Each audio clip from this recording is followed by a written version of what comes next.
Good morning friends, मैं मोहम्मद बिलाल अंसारी कर्तव्य IAS के यूट्यूब चैनल पे आप सभी का बहुत बहुत स्वागत और अभिनंदन करता हूं। आज हम बात करेंगे फ्रेंड्स, कोलकाता हाई कोर्ट में जो सिटीजनशिप का मामला आया उस पे कोलकाता हाई कोर्ट ने क्या जजमेंट दिया, कोलकाता हाई कोर्ट का क्या कहना है भारत सरकार के सिटीजनशिप एक्ट के बारे में।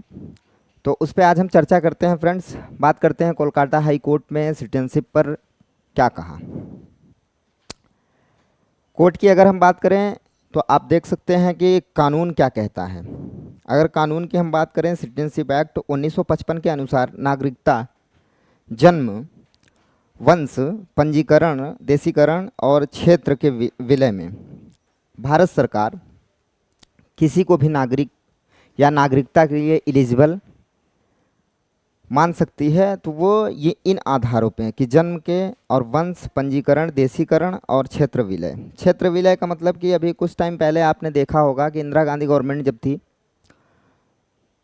तो एक वाद आया था वेरूबारी।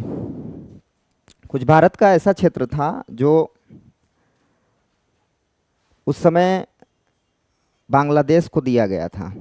तो उस समय भी ये सवाल उठा था कि किसी भी क्षेत्र का विलय अगर किया जा सकता है तो वहाँ के नागरिक या वहाँ के नागरिकों का क्या होगा। तो उसमें साफ साफ इसमें मेंशन है कि अगर किसी भी क्षेत्र का विलय किया जाता है तो वो जिस भी क्षेत्र में उनका विलय होगा वो वहीं के नागरिक कहलाएंगे, पहली बात।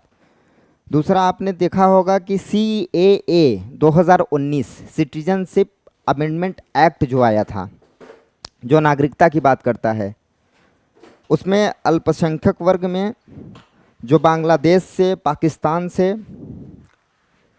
हिंदू, पारसी, जैन, बौद्ध, ईसाई, इन लोगों की बात की गई थी। आप देख सकते हैं यहाँ लिखा भी है, पाकिस्तान और बांग्लादेश के अल्पसंख्यकों में हिंदू, सिख, बौद्ध, जैन, पारसी और ईसाई समुदाय के भारतीय नागरिकों उन्हें भारतीय नागरिकता देने का प्रावधान करता है। 31 दिसंबर 2014 से पहले भारत में आए व्यक्तियों को नागरिकता देने की बात करता है। कौन? CAA 2019। अब हम बात करते हैं कुछ महत्वपूर्ण टॉपिक पे। जैसा कि आप देख रहे हैं, हाई कोर्ट ने क्या कहा, अब हम उस पर डिस्कस करते हैं कि हाई कोर्ट ने बेसिकली क्या कहा। तो हाई कोर्ट ने क्या कहा? हाई कोर्ट ने कहा नागरिकता तय करने की प्रक्रिया निष्पक्ष, पारदर्शी और कानून के अनुसार होनी चाहिए। अगर हम किसी को भी नागरिकता या भारत की नागरिकता देते हैं तो वो निष्पक्ष और कानून के दायरे में होनी चाहिए। इसका क्या मतलब है? इसका ये मतलब है कि किसी के साथ किसी तरीके का कोई भी भेद नहीं किया जाएगा। पूरी निष्पक्षता, पूरी पारदर्शिता के साथ उसकी जांच की जाएगी और फिर उन्हें नागरिकता देने या न देने का प्रावधान भारतीय संविधान में जो भी आर्टिकल के तहत या भारत की सरकार जिस भी मानक पे उन्हें नागरिकता प्रदान करती है वो निष्पक्ष और पारदर्शी होना चाहिए। और अगर हम दूसरी बात करें इसी में कि हाई कोर्ट ने क्या कहा, तो कोलकाता हाई कोर्ट ने कहा किसी भी व्यक्ति को नागरिकता से वंचित करने से पहले उसे सुनवाई का अवसर प्रदान होगा। इसको समझिए। सपोज करिए कि आप भारत में अपनी नागरिकता साबित करना चाहते हैं या भारत की नागरिकता आप प्राप्त करना चाहते हैं, तो आपको सुनवाई का पूरा मौका दिया जाएगा। ऐसा नहीं होगा कि आपको बिना सुने ही आपकी नागरिकता रद्द कर दी जाए या आपको भारत का नागरिक ना रहने दिया जाए। तो ये कहा। अब हम बात करते हैं तीसरे पॉइंट की। मनमानी, पक्षपात या बिना पर्याप्त दस्तावेजों के नागरिकता रद्द नहीं की जा सकती। आप किसी भी भारतीय नागरिक के साथ मनमानी नहीं कर सकते, आप पक्षपात नहीं कर सकते और बिना पर्याप्त दस्तावेजों के आप उसकी नागरिकता को रद्द नहीं कर सकते। ये कहना है कोलकाता हाई कोर्ट का। अब बात करते हैं CAA 2019 को संवैधानिक माना। ठीक है, कोलकाता हाई कोर्ट ने कहा कि ठीक है 2019 की अगर CAA की बात करते हैं तो उसको मैं संवैधानिक या वैध मानता हूँ, जैसा कि इसमें लिखा है संवैधानिक माना। यह कानून वैध है और इसका उद्देश्य भी सीमित है। कानून तो वैध है लेकिन जो इसका उद्देश्य है, जो इसका निहितार्थ है वो सीमित है, ये कहना था कोर्ट का। नागरिकता रद्द करने या शामिल करने, अगर किसी की नागरिकता रद्द करने या शामिल करने के मामलों में सरकार को कानून के दायरे में रहकर निर्णय लेना होगा। ऐसा नहीं है फ्रेंड्स कि आप मनमानी तरीके से कोई भी निर्णय या डिसीजन आप ले लें। डिसीजन या निर्णय लेने के लिए आपको कानून के दायरे में रहना पड़ेगा। जैसा कि कोर्ट ने कहा, कानून सबके लिए बराबर है, ना किसी के लिए कम है ना किसी के लिए ज़्यादा। तो ये कहना था कोलकाता हाई कोर्ट का। अब कुछ और बिंदुओं पे हम चर्चा करते हैं। कुछ और बिंदुओं की अगर हम बात करें तो इसमें अब एक बिंदु आता है कि ये एक बिंदु है कि मामला क्या था। तो भाई मामला क्या था? अब मामला ये था कि याचिकाकर्ताओं ने नागरिकता संशोधन अधिनियम 2019 और नागरिकता रद्द करने की प्रक्रिया को चुनौती दी थी। जो 2019 का CAA था, सिटीजनशिप अमेंडमेंट एक्ट जो था 2019 का, उसको जो है नागरिकों ने चैलेंज किया, उस अधिनियम को चुनौती दी कोर्ट में। फिर कोर्ट ने उसी बेस पे फिर कुछ कोर्ट का कोटेशन है, हाई कोर्ट का निर्णय 2024। अब देखिए कोलकाता हाई कोर्ट ने क्या कहा। कोलकाता हाई कोर्ट ने कहा नागरिकों को खारिज नागरिकताओं को, थोड़ा सा यहाँ मिस प्रिंट है शायद। कोलकाता हाई कोर्ट ने नागरिकों को खारिज करते हुए कहा, हाँ यहाँ नागरिकों होगा, ठीक है, थोड़ा मिस प्रिंट था। नागरिकों को खारिज करते हुए कहा CAA 2019 संविधान के अनुच्छेद 14, 21 और 25 का उल्लंघन नहीं करता। मतलब ये कि अनुच्छेद 14 समानता के अधिकार का उल्लंघन नहीं करता। अनुच्छेद 21 जो बहुत बड़ा अनुच्छेद अपने आप में एक विस्तृत अनुच्छेद है उसका, और आर्टिकल 25 जो धर्म की बात, धार्मिक तरीके से बेसिकली, उसका उल्लंघन नहीं करता।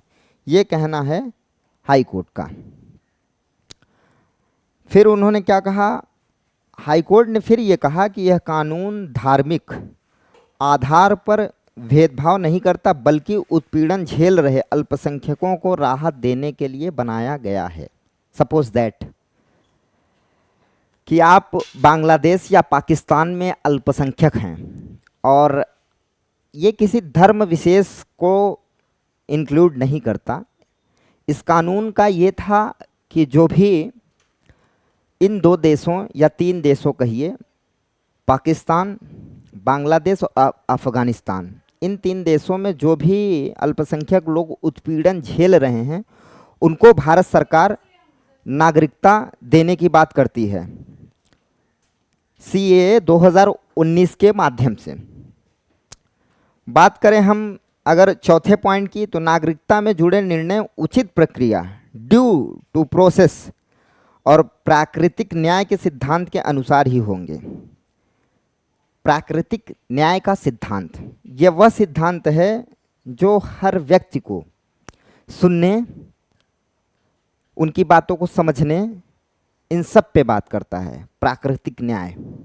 तो इस सिद्धांत के तहत ही नागरिकता में जुड़े निर्णय उचित प्रक्रिया के तहत लिए जाएंगे, ड्यू द प्रोसेस के तहत। ठीक है, अब हम कुछ और बिंदुओं पे चर्चा करते हैं कि हाई कोर्ट की महत्वपूर्ण टिप्पणियों में, जो हाई कोर्ट ने महत्वपूर्ण टिप्पणी की है उस पर हम बात करते हैं। तो ये टिप्पणी जो की है, भारत एक संप्रभु देश है, नो डाउट।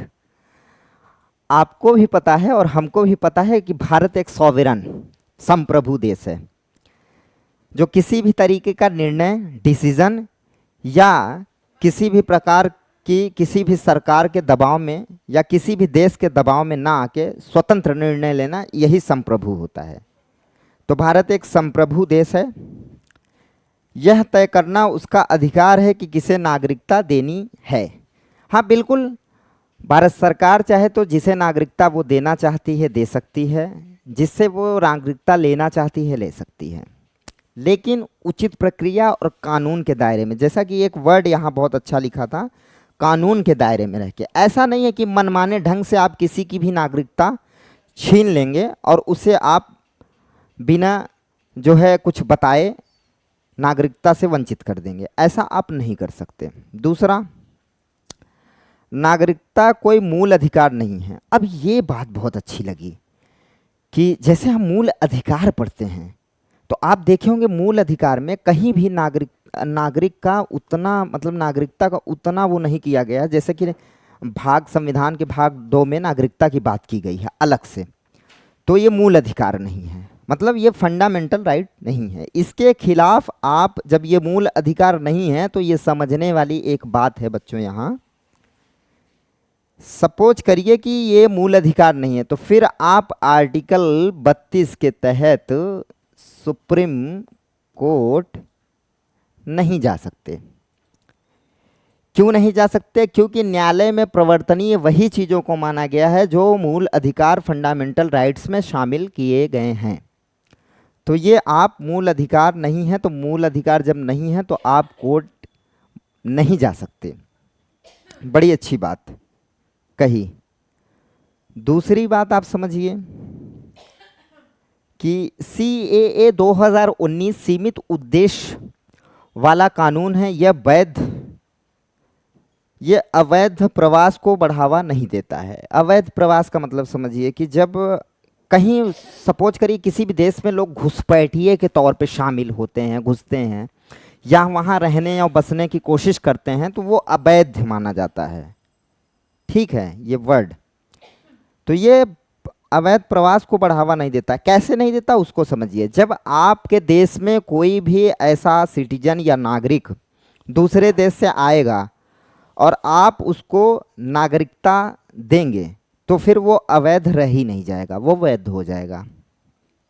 ठीक है, तो वैध चीज़ें जब करेगा तो फिर अवैध बढ़ावा रुक जाएगा। अब बात करते हैं उचित प्रक्रिया और प्राकृतिक न्याय का पालन अनिवार्य है। जैसा कि यहाँ कहा गया था ड्यू टू प्रोसेस, वही चीज़ सेम यहाँ भी दोहराई गई है कि उचित प्रक्रिया और प्राकृतिक न्याय का पालन अनिवार्य है। फिर हम फ्रेंड्स बात करते हैं कि जजमेंट का परिणाम क्या निकला।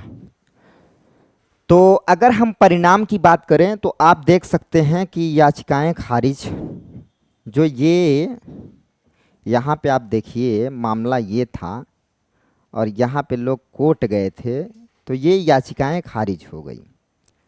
CAA 2019 को बरकरार रखा गया। जो कानून भारत सरकार ने नागरिकता पे बनाया था 2019 में, उसको बनाए रखा गया, बरकरार रखा गया। उस पर किसी भी तरीके का कोई बदलाव नहीं किया गया।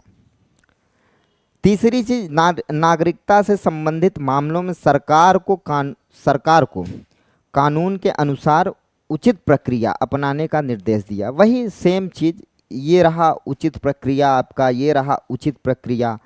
और कहीं ना कहीं यहाँ भी आपको न्याय की उचित प्रक्रिया ही कानूनी दायरे में रह के, वो कहने का मतलब ये है कि चारों तरफ घुमा के कोर्ट का यही कहना है कि इन चीज़ों को बरकरार रखा जाएगा और आप उचित प्रक्रिया के माध्यम से ही नागरिकता पे किसी भी प्रकार का डिसीजन या निर्णय ले सकते हैं। फिर हम बात करते हैं कि कोर्ट का जो कोटेशन था, कोलकाता हाई कोर्ट ने कहा नागरिकता का निर्णय निष्पक्ष, पारदर्शी और कानून के दायरे में रहकर ही लिया जाएगा। ये बड़ी बात कही कोर्ट ने कि आप अगर किसी को नागरिकता साबित करने या नागरिकता उससे छीनने की बात करते हैं तो आपको बाकायदे निष्पक्ष तरीके से, पारदर्शी तरीके से और कानून के दायरे में रह के आपको डिसीजन लेना होगा। निर्णय का महत्व, अब अगर हम महत्व की बात करें तो आप ये देख सकते हैं कि ये महत्व की बात करता है। निर्णय का महत्व, नागरिकों के अधिकारों की रक्षा, तो वो बिल्कुल हाई कोर्ट्स 226 में अगर मूल अधिकार हैं तो सुन सकता है, और सुप्रीम कोर्ट आर्टिकल 32 में अगर मूल अधिकार है। चलिए, बेसिकली यहाँ पे मूल अधिकार तो इन्होंने नहीं माना, तो वो एक अलग मुद्दा हो जाता है। लेकिन अगर हम यहाँ की बात करें तो नागरिकों के अधिकारों की रक्षा, तो रक्षा कौन करेगा? या तो कोर्ट करेगी, या तो कानून के दायरे में रह के सरकारें करेंगी, या सरकार करेगी, केंद्र सरकार। कानून के शासन और पारदर्शिता को बढ़ावा। कानून के जो शासन हैं और पारदर्शिता, मतलब कानूनी तरीके से आप चलिए और पारदर्शी आप उसको बनाए रखिए। जो चीज़ें कोर्ट ने कहा है उन पे थोड़ा सा ध्यान रखना सरकार के लिए बिल्कुल लाजमी है, ज़रूरी है। सरकार मनमाना तरीके से किसी भी व्यक्ति को भारत की नागरिकता से वंचित नहीं कर सकती। फिर अगर हम बात करें तो इसमें है उचित प्रक्रिया और प्राकृतिक न्याय पर जोर। वही सेम चीज़ें कि ड्यू टू प्रोसेस उचित प्रक्रिया अपनाइए और प्राकृतिक न्याय के सिद्धांत को आप जो है फॉलो करिए, जोर दीजिए। अवैध प्रवास और सुरक्षित चिंताओं के बीच संतुलन स्थापित। सुरक्षा की चिंताओं को देखते हुए बिल्कुल किसी भी देश में अगर किसी दूसरे देश के लोग आते हैं तो उन्हें एनिमी ही माना जाता है। अब एनिमी सपोज दैट, सोचिए कि वो हमारे शत्रु देश का भी निवासी हो सकता है और वो हमारे संबंधित देश का भी निवासी हो सकता है। जहाँ जहाँ से भारत की इंटरनेशनल सीमाएं लगती हैं वहाँ वहाँ से हमें खतरा है। और आपको पता है कि 3 ही देश हैं जो भारत के लिए थोड़ा सा नुकसानदेह हो सकते हैं और होते भी हैं, नो डाउट। एक देश तो आप जानते ही हैं जिसका नाम पाकिस्तान है, और दूसरा अगर आप कहें उसी का छोटा भाई, उसी से टूटा हुआ, उसी से बिखरा हुआ, उसी से अलग हुआ बांग्लादेश है। एक देश और है जहाँ से हमें खतरा रहता है लोगों का जो है आने का। वो देश ये है, उसको हम म्यांमार बोलते हैं। म्यांमार से भी काफ़ी जो है लोग पलायन करके भारत में आते हैं। तो बेसिकली असम हुआ, बंगाल हुआ, जो चूँकि बांग्लादेश से लगा हुआ है बंगाल, और कोलकाता हाई कोर्ट भी बंगाल में ही है, तो इसलिए ये डिसीज़न बहुत ही महत्वपूर्ण समय पे आया है और बहुत ही महत्वपूर्ण डिसीज़न है। ये उन नागरिकों के लिए भी है जो आसाम में, बंगाल में, इन सब जगह पे नागरिकता साबित करने में लगे हैं कि हम भारतीय नागरिक हैं। बहरहाल ये सरकार का मुद्दा है, सरकार इस पे जो भी उचित निर्णय लेगी उस पे आपको बताया जाएगा। क्लास जब प्रॉपर चलेगी पॉलिटी की तो उसमें डिस्कस किया जाएगा कि नागरिकता किन किन आधारों पे दी जा सकती है, किन किन आधारों पे नागरिकता छीनी जा सकती है, नागरिकता का प्रोसेस क्या है, नागरिकता में 1955 का सिद्धांत क्या है, संविधान क्या कहता है, सरकारें क्या कहती हैं, CAA क्यों लाया गया। इन सब तमाम सारे मुद्दों पे आपसे उस टाइम डिस्कस होगी जब ये प्रॉपर क्लास यूट्यूब पे आपको मिलेगी। फ़िलहाल दोस्तों अभी के लिए इतना ही। ऐसे ही छोटी मोटी वीडियो जो इन्फॉर्मेटिव होंगी वो आपको हमारे कर्तव्य IAS के प्लेटफॉर्म से आपको मिलती रहेंगी। हमारे यूट्यूब पे बने रहने के लिए आपका बहुत बहुत धन्यवाद।